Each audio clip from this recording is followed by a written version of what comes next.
So North Korea has now kicked off one of its biggest political events, its Party Congress, where Pyongyang is expected to lay out its military goals and unveil its five-year plan on foreign policy, war planning, and nuclear ambitions. For more on this, we're joined today by Dr. Bong Young-shik, visiting professor at Yonsei University. Dr. Bong, thanks for joining us this morning. Good morning. So what should we be watching for at the 9th Party Congress?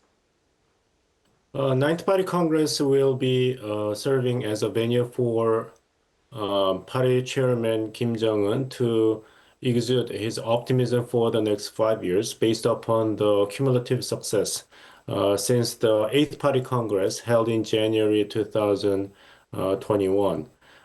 In his opening remark, he highlighted the optimism and a lot of examples of success, especially the local economy reforms. So he's going to tap on the cumulative success to persuade the party members, the military, and the general population that the next 5 years will be a very critical turning point for North Korea to consolidate its status as a global power with a strong military power and thriving economy. Right, and South Korea's intelligence agency recently said it believes North Korea's leader Kim Jong-un has elected his teenage daughter Juhae as his successor, and many defectors and analysts have previously dismissed this idea of a woman leading North Korea as very unlikely. What's your take on this, and what do we know about her so far? If you apply traditional Confucian value to the possible hereditary succession from Kim Jong-un to his daughter Kim Juhae, then you may have a suspicion about its probability because according to traditional Confucianism, the next leader should be the eldest male figure in the family, but Kim Juhae is a young daughter.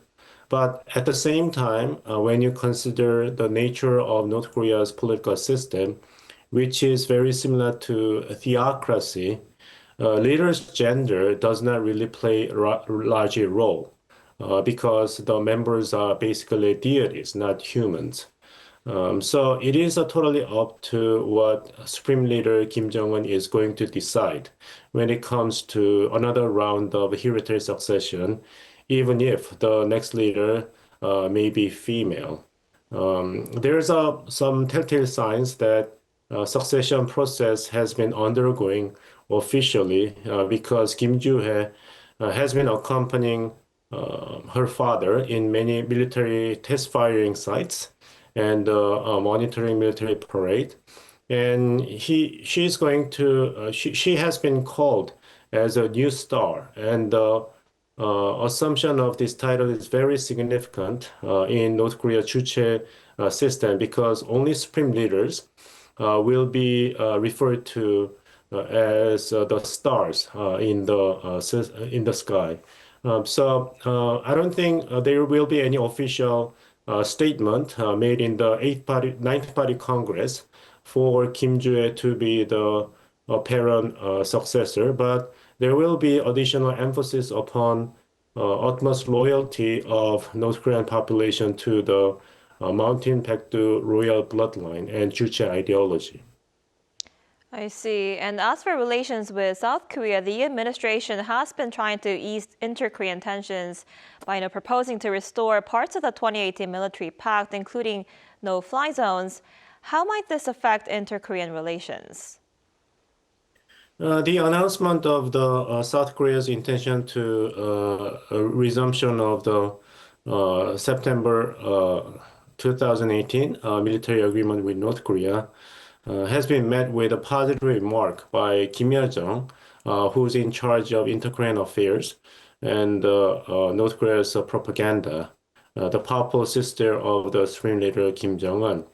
But I believe that that's about it for North Korea to positively reciprocate this olive branch provided by the Lee Jae-myung government of South Korea, because it is a big concession on the part of South Korea, which does not require North Korean leadership to reciprocate. Just a simple lip service will be easy decision for the Kim Jong-un government to maintain the basic line of communication without making any commitment to resumption of inter-Korean dialogue or economic cooperation. North Korea is mainly interested in resuming the big deal and the big communication with Trump administration of the United States. So South Korean government is not just a major player for North Korean leadership.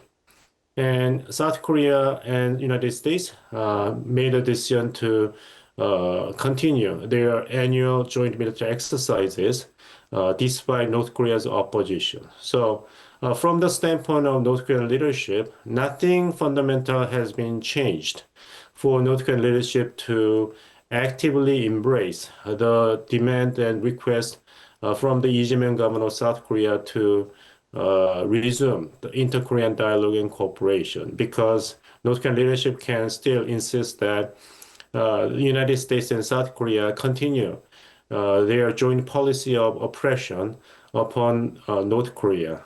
So just a simple lip service, evaluating the decision to resume the military agreement between the two Koreas by the Lee Jae-myung of South Korea will be, what we can expect to get from North Korea.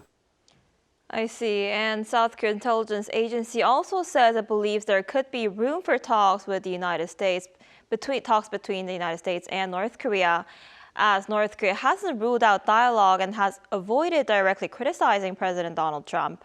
What are your thoughts on the possibility of talks between Pyongyang and Washington?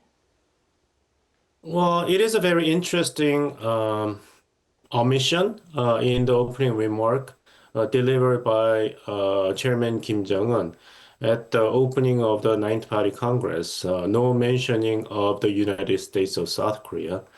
So we have to wait and see what kind of U.S. policy of North Korea will be announced at the end of the Ninth Party Congress.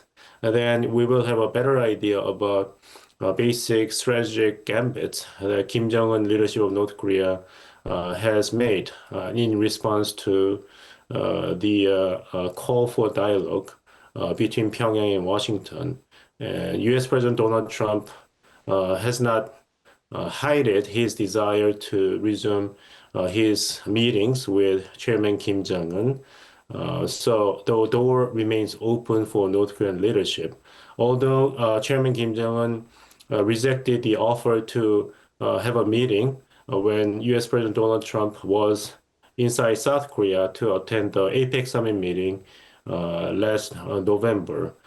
So there's a chance for Chairman Kim Jong-un to be more receptive for the call for dialogue at the high level of the both governments this time, because U.S. President Donald Trump is going to be in the vicinity of the Korean Peninsula when he will be flying to Beijing to have a summit meeting with President of the PRC, Mr. Xi Jinping. All right, I guess we'll have to see how the Party Congress plays out. All right, Dr. Pong, thank you so much for your time and insight today. We appreciate it. You're welcome.